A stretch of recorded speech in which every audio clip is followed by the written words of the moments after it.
This is the Extra Point Podcast from Arizona's family. All right, we're back to talk more high school football with should I just go with it? I just messed up. Okay, we're not going to do a take 3. I'm back from a week off. My mind's not here, but Jose Garcia is here in studio from AZPreps 365, and yeah, that was a great open to the show, man. I'm in mid-season form. Welcome back, rookie. How was your trip, by the way? Man, I went home to Texas. I watched some high school football. I watched the Westlake game on Friday in person. I saw my nephews played.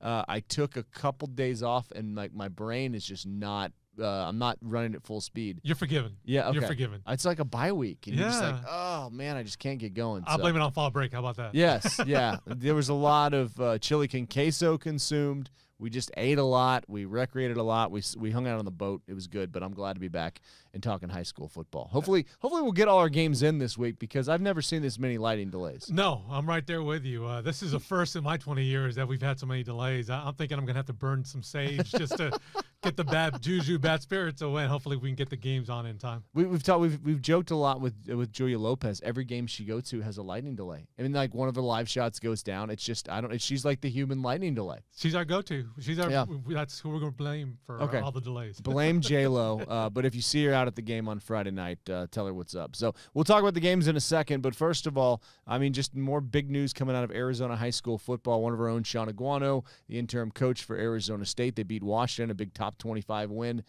last week. And Arizona high school football coaches have gone to bat to get him the full-time job. This is pretty cool. Yeah, and what he's done just in his short amount of time as the head coach there to get in contact with players, with coaches. You had not seen these from previous regimes. Yeah. And now for the coaches to come forward and say, hey, he's the man, he should be the man at ASU, tells you a lot, obviously, about the character of Sean Aguano and what he's trying to do with Arizona State, because he's trying to get everything back in order with the help of the Arizona kids. And you think about what do you want a coach to do at Arizona State? You want him to win games against top 25 opponents, and you want him to bring the community together.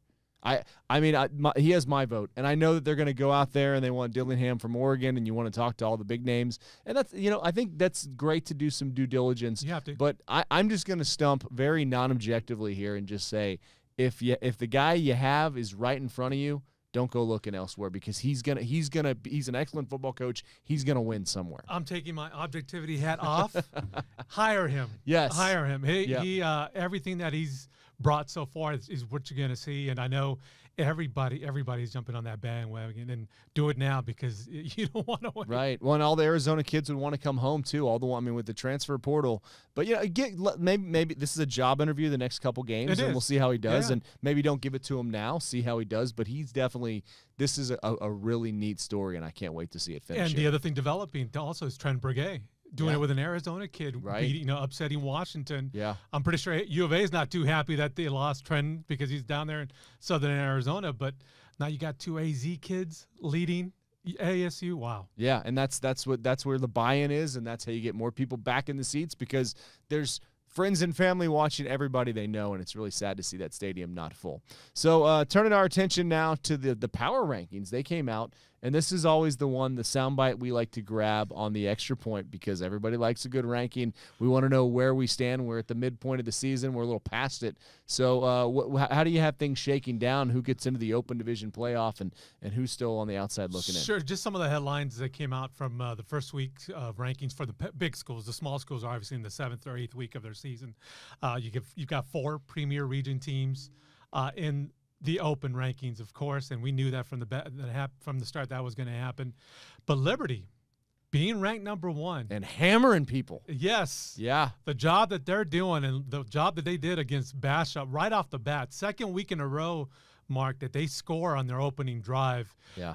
They are on a journey. They want to make a statement after what happened the previous 2 seasons, and for them to be number 1, not surprising at all, considering, like you said, all the blowouts in the first 5 games. Do you think their quarterback is? I mean, there's so many good quarterbacks right now in Arizona, but where Liberty's quarterback, how do you rank him as far as they go? Some are saying he's the MVP already at the midway point of the big school season, and you can't. It's a good argument. Bruzon, right? Bruzon, yes, yep, Navi Bruzon. Yeah. I am so impressed by the progression he's made on the throwing side. We knew he was a good running quarterback. Yeah. But what he's doing on throwing side is phenomenal. 81%, I believe, completion rating right now. 81%. 16 touchdowns, no interceptions against some elite talent in-state and out-of-state. So, no, they are rolling over there at Liberty over in the NOPO. Yeah, no kidding. I mean, Liberty they have great youth football out there, and they've been able to really put it together. They had Chandler. They had him on the ropes last year. The Wolves wiggled off in one of the best games I've ever seen. And Chandler went on to the state championship and lost to Saguaro. But you got Liberty, and they've beaten Saguaro, the defending state champs, went out and beat Basha. So you got Liberty number 1. Do you have Chandler number 2? Chandler's number 2. Okay, yeah, and they made a statement also against Castile. It took them 2 days to finish off their game, by the way. But I think they went up 35-0, I think, was against Castile, and then Castile did a good job in the second half. But I'm pretty sure Chandler wanted to make a statement of its own because this is the first time I think that Chandler's now ranked number 1 in the power rankings during the first week that we show the power rankings. All right, so we got the top 2. Who else we got in the power rankings? How's it shake out? I don't have them in front of me, but we do have Castile in there. Yeah. We have. Did Basha go down after last week? No, Basha's still in there as well. Desert Mountain, one of the 5A teams, the only 5A team. So that's interesting. Does Desert Mountain want to be in there? I don't think their fans do. Maybe the players do, and they want to go up against the best. Yeah. And the first week when we released the big school rankings, there's some head scratchers in there for sure. Yeah. Desert Mountain lost to Notre Dame on Friday, but Desert Mountain is still ranked ahead of Notre Dame. Yeah. Higley lost to Horizon. Yep. And Horizon's ahead of Higley. And I tell fans all the time, the computer that does the rankings, they only have 50% of the information. So wait till the end. Everything will pretty much level out, and you'll see where teams are supposed to be ranked at the very end. The number 1 goal of the power rankings is to seed the playoff teams. Yeah. We're not at that point yet, but you'll see everything, eventually will be where everything needs to be in terms of where teams need to be ranked. Well, it's certainly a talker, and the other talker this week is transfer rules gonna be revisited here. So how big of a change do you think this will make to Arizona high school football? Right now, I know everybody's talking about football, but just reading what came out this week, it's being looked into because of the basketball transfers, to be honest with you. There's a lot of prep schools that are now on the scene here in the Valley, and some kids are deciding to leave the prep schools and go back to their high schools. So a lot of the athletic directors are wondering, how do we address this? Because we haven't had this issue before. And now, obviously, it's going to become a football issue also. We've had the 50% rule in place where players have to sit out 50% of the regular season once they transfer into another school if their hardship is not accepted. We see that that's not slowing down the transfers as well. So now the athletic directors are going to take a look at that as well. And it's going to be an ongoing process, but it looks like they're going to definitely take a look at it. So do you think is there momentum to then stop the transfers for harsher penalties to transfer, or to maybe keep kids more in one place than just up and leaving the moment things aren't exactly the way they want it? I think it's trying to stem the transfer process, not the first one, because once you get out of the junior high school, you can obviously pick and choose who you want to go, and there's some legitimate hardship appeals, some transfers that you do have to accept. But it's the second time, third time, even the fourth time transfers that we do get in the state. That is an issue, honestly, in the state, and that's something that they want to curtail. Well, and it was chronicled in Sports Illustrated, and there's been some back and forth of how that article, how much that really captured it. But there's no doubt that it's a story right now in Arizona, and it's going to continue. Right. No matter what the rules are, it is. It's you know what, you constantly have to take a look at rules because people are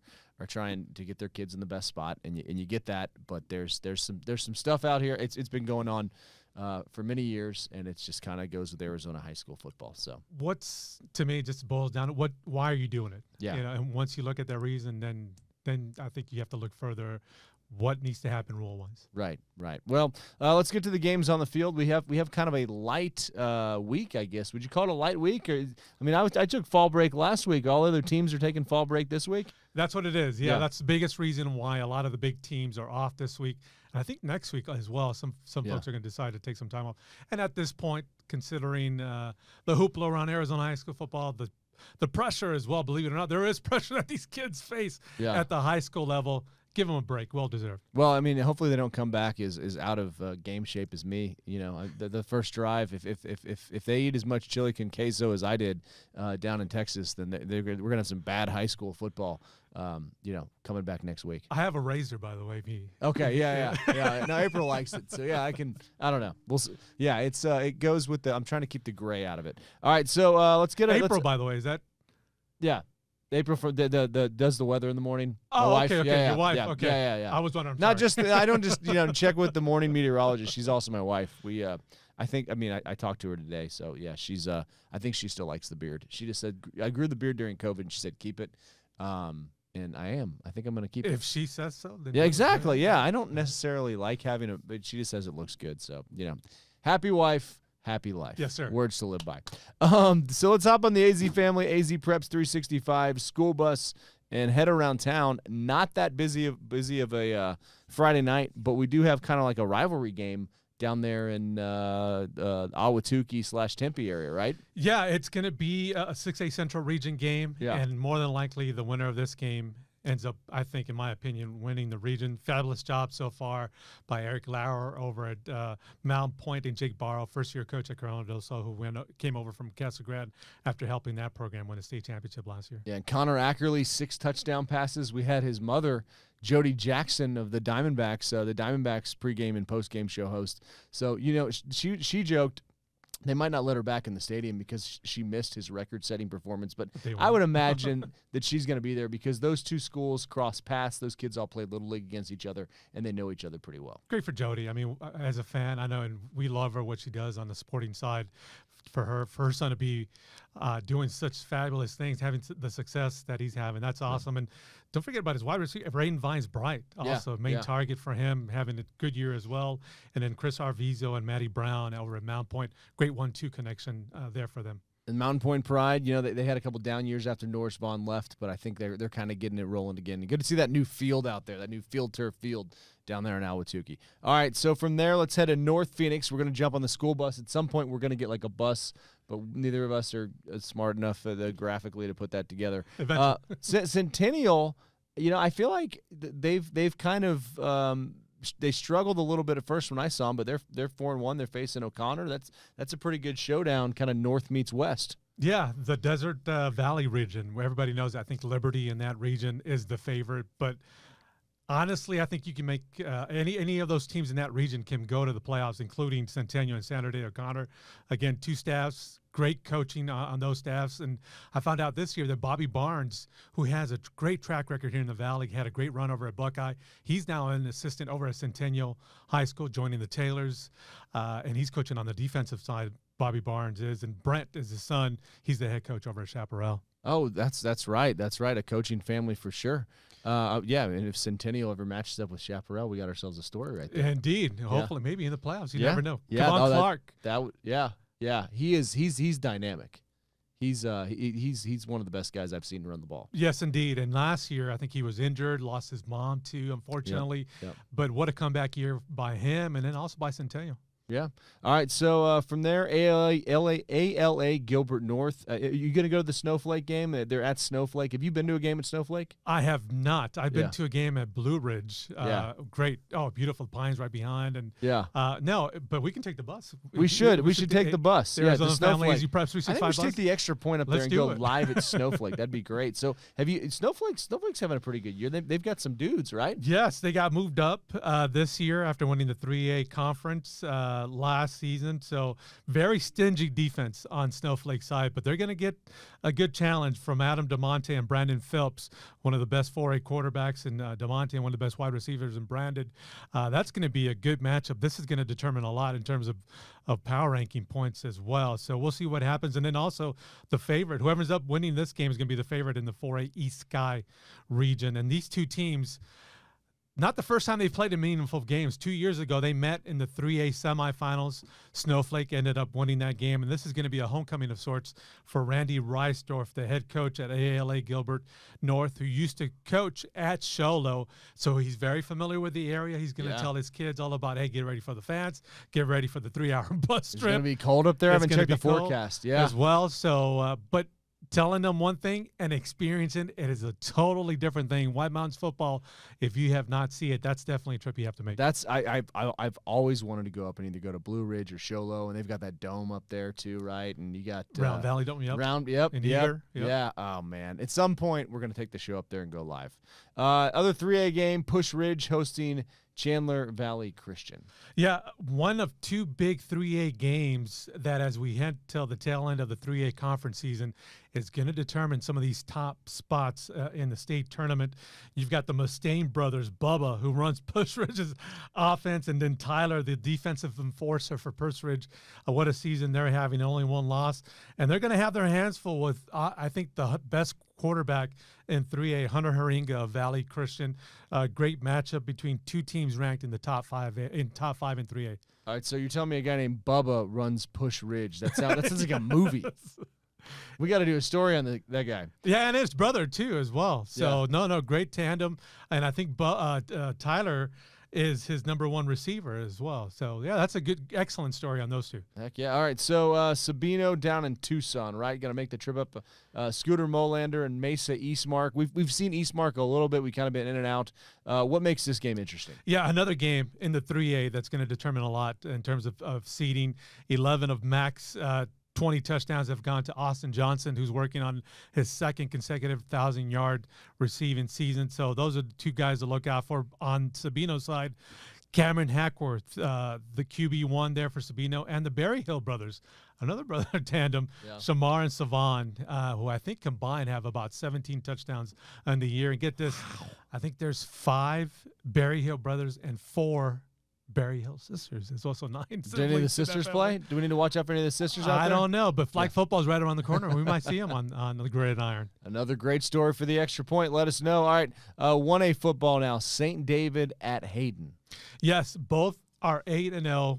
This is going to determine which team gets the #1 seed in the 1A playoffs. And this starts, by the way, next week. And a little bit of a plug on AZPreps365.com and 1580 The Fanatic on our radio show. We're going to unveil the 1A football bracket between, I think, 9 and 9:30 a.m. Oh, wow. So stay tuned. That's this Saturday? This Saturday. Wow. Can you believe it already? No, football it's playoffs? not even Halloween, but I guess, it starts. Yes. It starts. That's fantastic. So, all right, so that's what time was that at again? Between 9 a.m. and 9:30. Cool, And pardon me, it'll be on 1580 The Fanatic AM.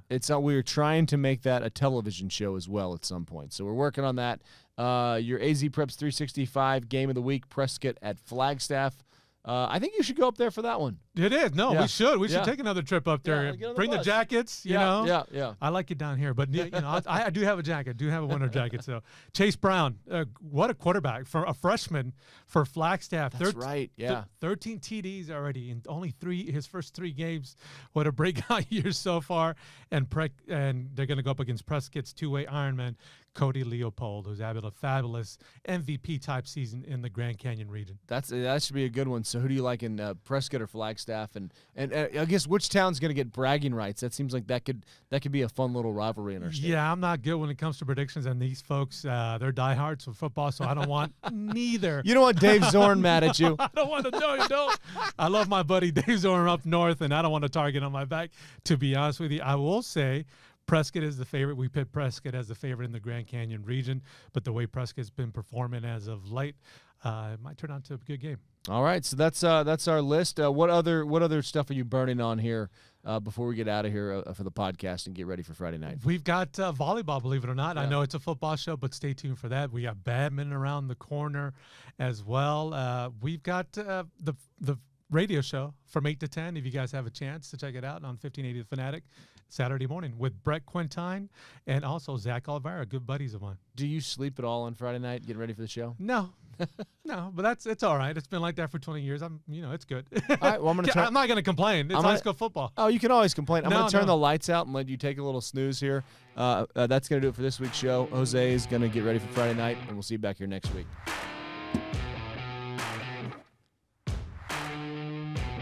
The Extra Point Podcast is a production of 3TV, CBS 5, and AZFamily.com in Phoenix, Arizona.